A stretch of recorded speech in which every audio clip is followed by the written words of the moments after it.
Hello everyone, welcome to another interesting video. So it has been quite a while since I've posted, a month actually since I've posted the last video.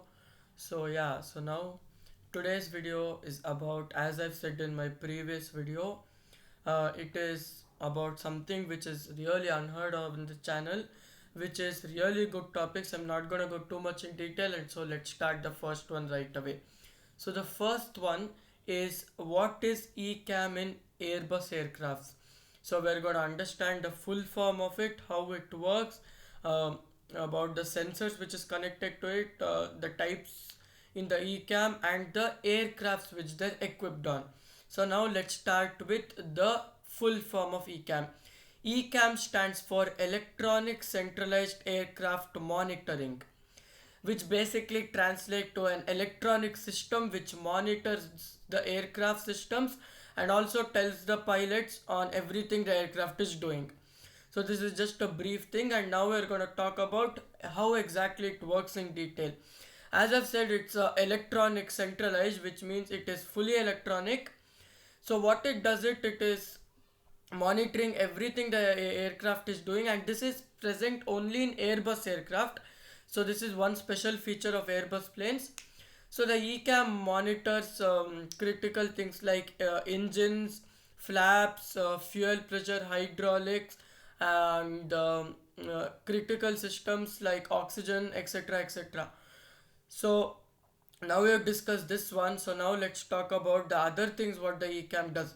So there is one special feature in Airbus aircraft which is called, what can I say to this in an easier way, Mm, electronic checklist, let's just say. So it is basically what an ECAM shows to the pilots to do in the case of an emergency, and also shows which button to press and automatically ticks off the item. Little too hard, let me explain properly. So now, for example, let's say that there is, it's just an imaginary situation, not real. There is a fire going on in engine number one. So what the ECAMs tell, this is just a basic, it's not actually I'm telling the real one, it's I'm telling estimate. So what it tells, the first thing we need to do is during a fire is pull back the throttle, and then cut off the fuel supply to the engine. So it also says what all to do in that, for example, and if the fire is still running, it turns on the fault light on the agent 1 and 2, which are the fire extinguishers on the engines present inside the engines. So it shows if the fire is still running, and a warning comes out, which is like a bell warning, so which alerts the pilots that there is a fire in the engine, along with an ECAM warning, and on the top in the overhead panel a fire light illuminates in the fire extinguishers a red color, as I've told you. So next what it tells, once these things are done, if the fire light is still illuminated, which means the fire is still running. So what it tells to do next is, the pilots need to discharge agents 1 and 2. As we have talked about earlier, these are the fire extinguishers on inside the engines. So first it tells you discharge agent 1. So the pilot takes that, discharges the agent, and ECAM electronically takes that off as that has been completed, and it clears that message from the display and moves on to the next one. If the fault light of the fire is gone, the fire has been safely extinguished. If it is still on, it says to discharge agent number 2, which is the second fire extinguisher. Once that done and the fire is extinguished, the ECAM ticks it off and it moves on to the next thing. So now let's talk about other things. Okay, now let's talk about what all the things the ECAM does. Okay, so the first one is aircraft monitoring. As I've told you, it monitors each and every single system on board the aircraft, and it monitors it in real time and feeds that information to the pilot's display. So next one, failure alerts.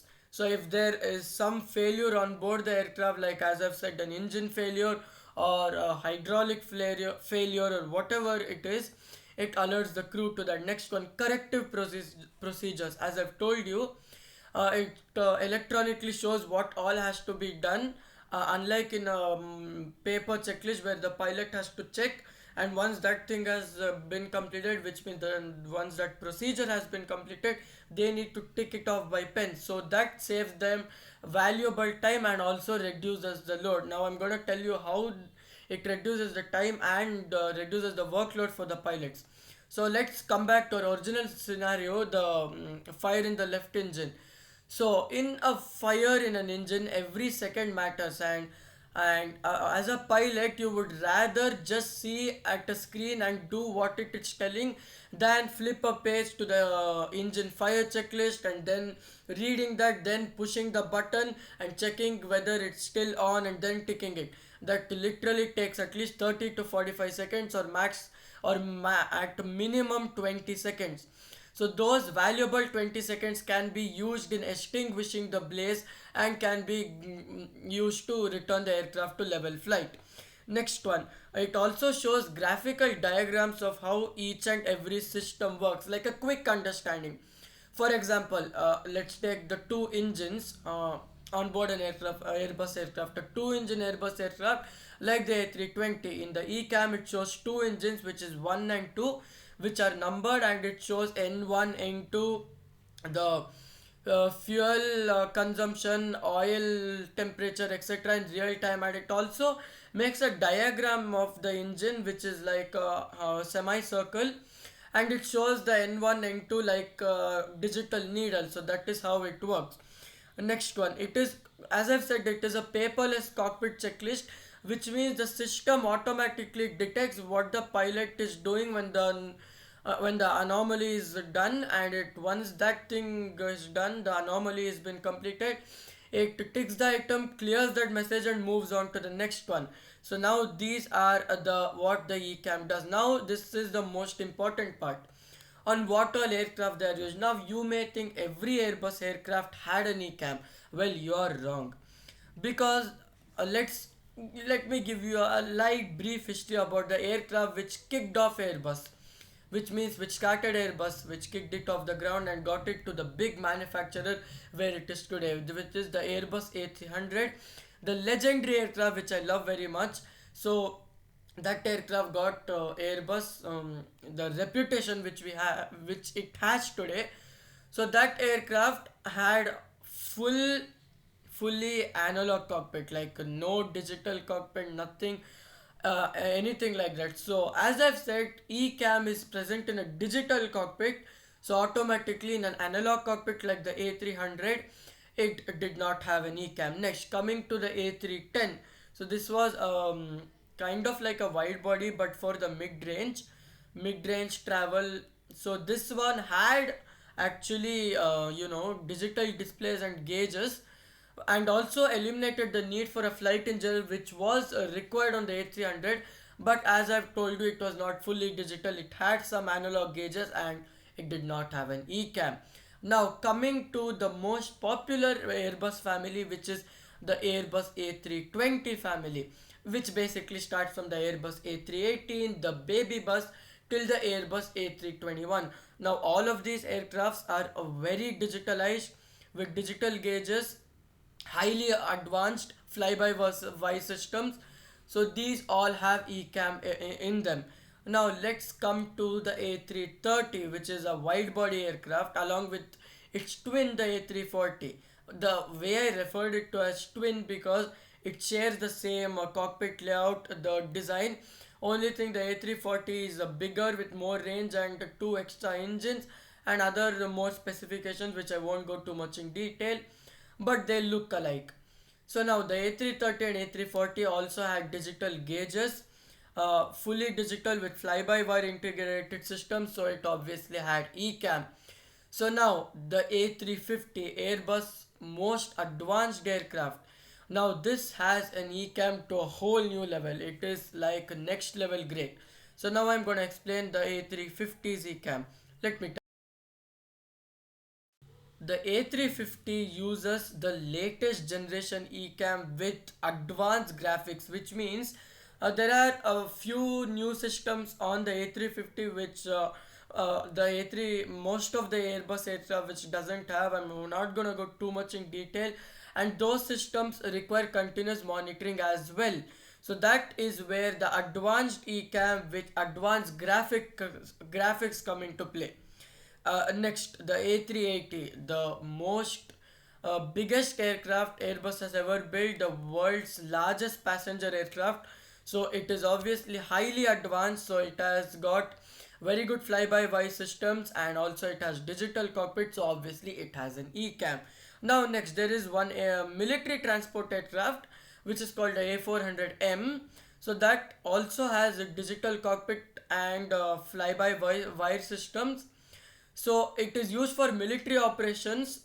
So that aircraft also has an ECAM to monitor its systems, its engines, its military status, military system status, and etc. Now, wow, there is one thing I would like to add here, which it is not necessary, but I'll add it.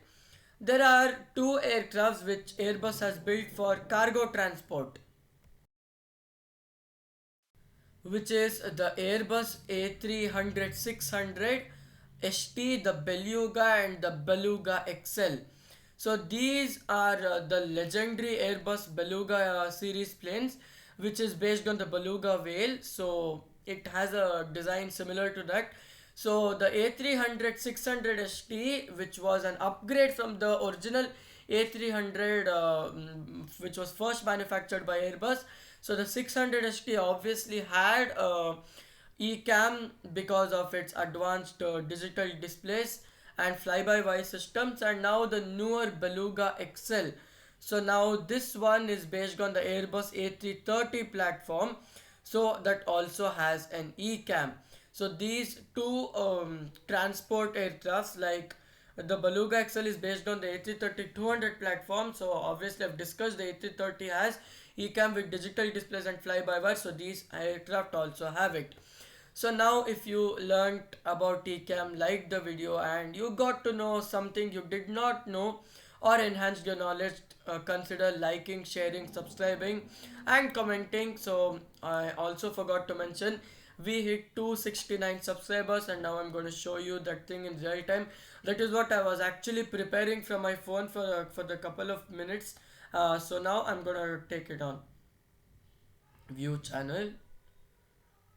Okay, let's go. Please be patient until the camera adjusts. 269 subscribers, and the views 238,073 views. Very good. So now we have discussed all of this. So thank you so much. Don't forget to like, share, subscribe, and comment. Please get me to 270 subscribers, and have a nice day as always, and bye bye.